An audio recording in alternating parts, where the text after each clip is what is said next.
کہ تنگی کا زمانہ تھا، فصلیں تیار تھیں اور زیادہ راہ چاہیے تھا، تو اس وقت حضور پاک علیہ السلام نے بقیع میں کھڑے ہو کر کے لوگوں سے اعلان کیا کہ جو شخص اللہ کے راستے میں خرچ کرے گا، میں روز قیامت میں اس کے حق میں اللہ کے سامنے گواہی دوں گا۔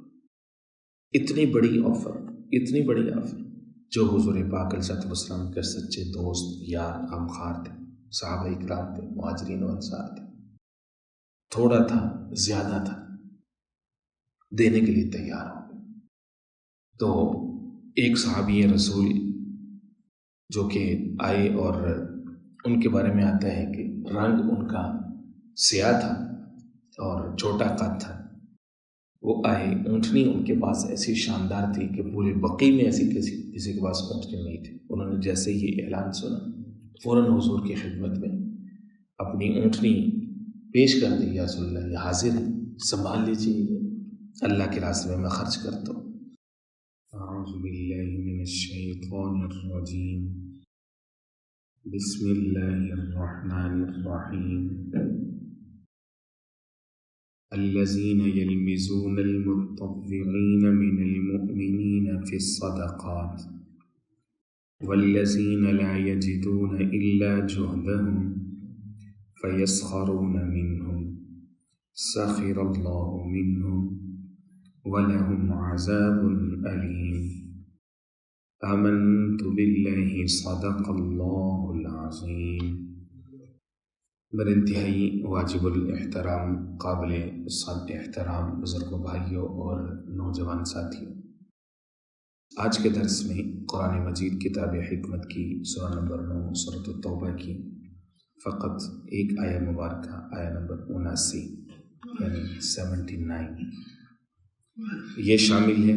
اور اس آیہ مبارکہ سے جو چیز ہم سیکھنے جا رہے ہیں وہ یہ ہے کہ کسی دوسرے کی نیکی کا مذاق اڑانا، اس کو منافقین کی علامت میں شمار کیا گیا ہے۔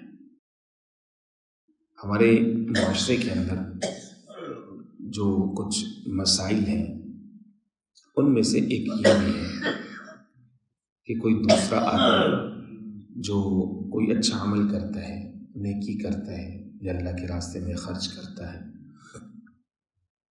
تو بجائے اس کے کہ اس کی حوصلہ افزائی کی جائے، اس کا بعض دفعہ کچھ لوگ مذاق اڑاتے ہیں۔ کم خرچ کیا ہے تو اتنا خرچ کرنے سے کیا فائدہ ہوگا، جبکہ تمہاری تو حیثیت ہی بہت زیادہ ہے، دیکھو جی اس کے پاس تو مال بہت زیادہ ہے، اس نے یہ تھوڑے سے پیسے خرچ کر دی۔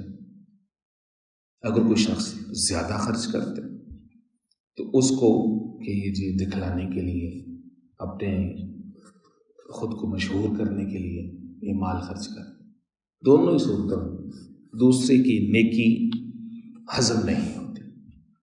اور سورۃ التوبہ جو کہ اس کا دوسرا نام سورہ فاضحہ ہے، رسوا کرنے والی ہے، اس سورہ کے اندر، مدینہ کے اندر منافقت کی جتنی شکلیں تھیں ان سب کو ایکسپوز کیا گیا ہے۔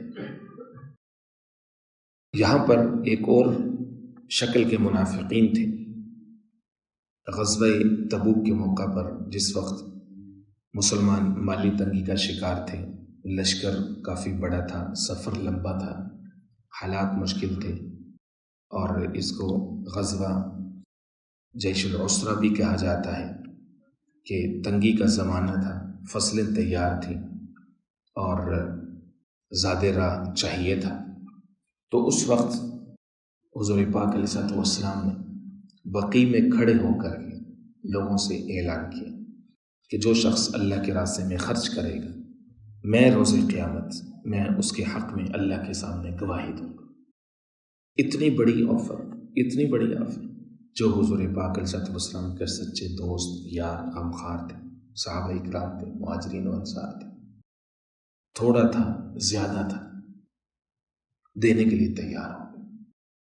منافقت کب کھلتی ہے لوگوں کی؟ ایسے موقع پر مال مال خرچ کرنے، یہی تو امتحان ہے، یہی تو اللہ تعالیٰ نے سب سے بڑا فلٹر لگایا تھا کہ جو واقعتاً اللہ کے لیے قربانی دینے والا ہو وہ آغاز اپنے مال سے کرے گا۔ اگر اس کو مال پیارا ہے تو جان اللہ کے راستے میں کہاں سے خرچ کرے گا؟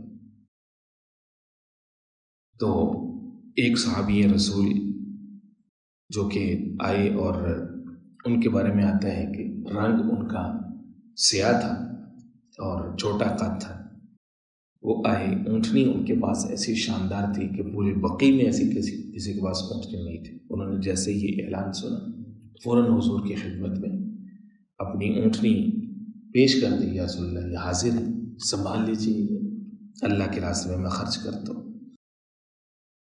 منافقین نے ان کی شکل کا مذاق اڑایا تو کہنے لگے کہ اس کی اونٹنی اس سے اچھی تھی، گویا کہ مذاق اڑایا ان کا۔ حضور پاک علیہ الصلوۃ والسلام نے سن لیا تو 3 دفعہ فرمایا افسوس ان لوگوں پر، یہ تو ان سے کئی گنا یہ اچھے ہیں، میرا پیارا صحابی ہے، ان لوگوں نے ان کو شکل کو دیکھا، قد کو دیکھا، مذاق اڑایا۔ اور حضور پاک علیہ الصلوۃ والسلام نے فرمایا کہ اللہ کو کون لوگ زیادہ پسند ہیں؟ دونوں ہاتھوں سے کبھی حضور نے دائیں طرف اشارہ کیا، کبھی بائیں طرف اشارہ کیا، فرمایا کہ جو اللہ کے راستے میں ایسے دیتے ہیں، کھول کھول کے دیتے، پرواہ نہیں کرتے، سنبھال کے نہیں رکھتے، گویا کہ تسلی دینا مقصود تھا کہ میرے صحابی نے جو خرچ کیے ہیں انہوں نے ایسے انداز میں خرچ کیا، جو کچھ ان کے پاس جمع پونجی تھی، ایک اونٹنی کہ جس جیسی کوئی اور اونٹنی نہیں تھی پورے علاقے میں، کوئی آسان ہوتا ہے اللہ کے راستے میں۔ حضور پاک علیہ الصلوۃ والسلام کے ساتھ سودا کی، کیونکہ حضور کی گارنٹی تھی کہ جو اللہ کے راستے میں خرچ کرے گا میں اسے اللہ کے سامنے گواہی دوں گا، تو اس سے بڑی کیا گارنٹی ہو سکتی؟ جناب سیدنا عمر فاروق رضی اللہ تعالیٰ عنہ اٹھے، گھر میں ان کو اطمینان تھا کہ آج کافی میرے پاس پڑا ہوا ہے، آدھا گھر والوں کے لیے رکھا، آدھا حضور کی خدمت پہ لا کے پیش کیا۔ اور سیدنا ابوبکر صدیق رضی اللہ تعالیٰ عنہ اٹھے تو گھر کا سارا سامان ہی اللہ کے راستے میں لے کر کے آئے، اور دیوار کے اوپر ہاتھ پھیر رہے ہیں تو بیٹی نے پوچھا کہ بجان سارا کچھ تو اکٹھا کر کے آپ کو دے دیا، تو دیوار کے اوپر ہاتھ کیوں پھیر؟ فرمایا کہ میں دیکھ رہا ہوں کہ کوئی سوئی دیواروں کے اندر عورتیں رکھ دیتی ہیں، کوئی سوئی مل جائے جو کسی غازی یا مجاہد کا یونیفارم یا کپڑے سینے کے کام آ جائے تو میں وہ بھی اللہ کے راستے، یوں جس کو پنجابی میں کہتے ہیں نا ہونج کے، پوری صفائی کر کے جو کچھ ہے تو وہ اللہ کے راستے میں جو ہے وہ خرچ کر رہے ہیں۔ پروانے کو شمع، بلبل کو پھول، بس صدیق کے لیے خدا کا رسول اور بس، یوں لا کے صحابہ کرام خرچ کر رہے ہیں۔ اصحاب پاک مصطفیٰ کو حق نے کیا جگر دیا، باہر قوم سب نے مال و زر دیا، کسی نے نصف لا دیا، کسی نے ثلث گھر دیا، عائشہ کے باپ نے دیا تو اس قدر دیا، خدا کے نام کے سوا جو کچھ تلا کے در دی۔ اہل ایمان صحابہ کرام اس انداز میں جو ہے وہ اللہ کے راستے میں خرچ کر۔ حضرت عثمان بن عوف رضی اللہ تعالیٰ عنہ بہت مالدار صحابی تھے، کہنے لگے کہ میرے پاس 100 اوقیہ سونا ہے، کتنے کلو کے حساب سے بنتا ہے، میں یہ سارا صدقہ کرتا ہوں۔ حضرت عمر رضی اللہ تعالیٰ عنہ نے ان سے رشک میں پوچھا، ہوش میں تو ہے، اتنا زیادہ سارا کچھ اللہ کے راستے میں؟ آپ نے جواب دیا ہاں ہوش میں ہوں، پھر کیوں اتنا خرچ کر رہے ہیں؟ فرمایا میرے پاس 8000 ہیں، جن میں سے 4000 میں اللہ کے راستے میں اللہ کو قرض دے رہا ہوں، چونکہ اللہ نے کہا یہ میرے اوپر قرض ہے۔ حضور پاک علیہ الصلوۃ والسلام نے فرمایا کہ اللہ تعالیٰ تجھے برکت دے، جو تو نے رکھ لی ہے اس میں بھی اور جو تو نے خرچ کر دی۔ اب منافق جو ہے وہ صحابہ اکرام کی اس سخاوت کے اوپر ہنس رہے، مذاق اڑا رہے اور ٹھٹھا کر رہے، ان کا موذی پن جو ہے وہ کھل کھل کے سامنے آ رہے۔ بنو عجلان کے ایک صحابی تھے عاصم بن عدی رضی اللہ تعالیٰ عنہ، انہوں نے بہت بڑی رقم خیرات کی، ایک وسق جو ہے وہ اللہ کے راستے میں خرچ کیا، کہنے لگے کہ یہ تو ریاکار ہے، یہ تو دکھانے کے لیے، تعریفیں لوٹنے کے لیے سب کچھ کر۔ اللہ کے بندے اپنے والد کے اوپر خرچ کرنا، استاد کے اوپر خرچ کرنا، اپنے کسی بڑے کے اوپر خرچ کرنا، یہاں پر تو اللہ کے نبی سامنے ان کے اوپر خرچ کرنا، ان کے کہنے پر خرچ کرنا، ان سے جو دعائیں مل رہی ہیں تم اس کو ریاکاری کہہ رہے۔ تو ایک صحابی تھے وہ بیچارے ان کے اوپر ایک فقر کی کیفیت تھی، مزدور آدمی تھے، پاس ان کے کچھ نہیں تھا۔ جیسے ہی انہوں نے یہ سنا نا کہ حضور نے اتنی بڑی آفر دی، تو رات کو نکلے، ایک یہودی کے باغ میں پہنچے، اس سے مزدوری کی ریکویسٹ کی کہ مزدوری کی ہے گنجائش تو میں حاضر ہوں۔ اس نے کہا ہاں ٹھیک ہے۔ ساری رات اس کے باغ کو پانی لگایا، کہ کوئی پانی لگانا کوئی آج کے زمانے کا نہیں ہے، پمپ چلایا، ڈونکی چلائی اور اس طرف کو راستہ پانی کا کھول دیا، موگا کھول دیا، بس نگرانی کی کہ کوئی دوسرا بندہ آ کے موگا بند نہ کرتے اور اپنی زمین کو پانی، بس بیٹھ گئے ساری رات نگرانی۔ یہ وہ والا پانی نہیں ہے جو آج کے زمانے کا ہے، مشقت آج کے زمانے میں بھی ہے۔ تو ساری رات ڈول بھرنا، اس میں سے کنویں میں سے نکالنا، اس کو کھینچنا، پھر تھوڑا تھوڑا کر کے پانی دینا، کوئی آسان تو نہیں تھا۔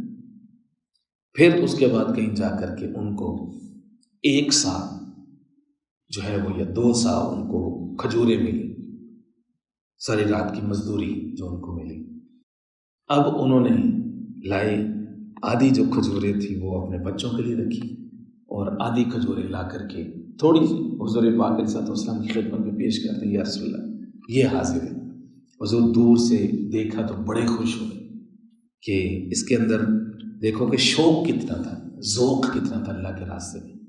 حضور سمجھ گئے سارا کچھ، اس کا چہرہ پڑھ لیا، اس نے مزدوری کی ہے، محنت کی ہے، اور یہ اتنے شوق کے ساتھ، اتنے اخلاص کے ساتھ، اور اس کو جو طلب ہے وہ اس جنت کی ہے، اس وعدے کی ہے جو میں نے اپنے صحابہ کے ساتھ کیا تھا۔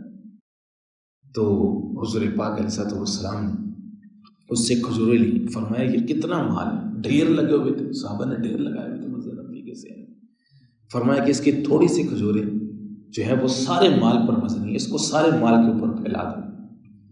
وہ تھوڑی سی کھجوریں تھیں، وہ سارے مال کے اوپر حضور نے پھیلا دی۔ اس طرح سے اس کا دل رکھا، اس کی تسلی قلب کے لیے، اطمینان کے لیے۔ حضور بھی تو رحمت للعالمین بنے۔ لیڈر ایسا ہوتا ہے، امیر ایسا ہوتا ہے، قائد ایسا ہوتا ہے جو کسی کی بھی اچھی بات کو، کسی بھی اچھے عمل کو ایسے نہیں جانے دیتا جب تک کہ اس کو اپریشیٹ نہ کر لے۔ تو ساتھ میں اس کو دعائیں بھی دی، اور جس کو کہتے ہیں نا پنجابی میں کہ اس کا تھوڑی سی کھجوروں کا مول پایا حضور نے۔ منافق ہنسنے لگے، کہتے اچھا اللہ کو اس کھجوروں کی تو ضرورت تھی، انہی کھجوروں سے ہی تو غزوہ جیتنا ہے، ان تھوڑے سے، اسی سے ہی تو اتنی بڑی جنگ لڑی جانی، یہی تو ان کا زیادہ رہا ہے۔ اس طرح سے مذاق اڑا، شروع میں نے عرض کیا کہ کسی دوسرے کی نیکی کا مذاق اڑانا، وہ بھائی کس نے تھوڑا کیا ہے، زیادہ کیا ہے؟ اللہ کی ذات تو دلوں کو دیکھنے والی ہے نا۔ بعض دفعہ کسی کا تھوڑا بھی لوگوں پر، کروڑوں پر بھاری ہو جاتا ہے، قبول کرنے والی ذات تو اللہ کی اصل تو قبولیت ہے۔ فرمایا کہ ان منافقین کا دیکھنا محال کیا کرتے، الذین یلمزون المطوعین، وہ لوگ مومنین میں سے جو لوگ نیکی میں آگے بڑھنے والے ہیں، خیرات میں، صدقات میں محنت اور کوشش کر کے آگے بڑھنے والے، ان کا مذاق اڑاتے، عیب جوئی کرتے، تانا دیتے ہیں ان کو۔ والذین لا یجدون الا جہدهم، مومنین میں سے وہ لوگ جو نہیں پاتے اپنے پاس مگر وہی جو ان کی محنت ہے، کوئی جمع پونجی نہیں، محنت کرتے ہیں، مزدوری کرتے ہیں۔ یہ خالصاً ابو عقیل انصاری رضی اللہ تعالیٰ اور دیگر صحابہ جنہوں نے محنت مزدوری کر کے جو تھوڑا بہت بنا اللہ کے راستے میں لا کر کے خرچ کر، فیسخرون، یہ منافقین یہ ان کا مذاق اڑاتے، سخر اللہ منہم، فرمایا اللہ ان کا مذاق اڑائے، اللہ ان کو ذلیل و رسوا کرے، بندہ بندے کو کیا ذلیل کر سکتے۔ وَلَهُمْ عَذَابٌ أَلِيمٌ، اور ان کے لیے دردناک عذاب۔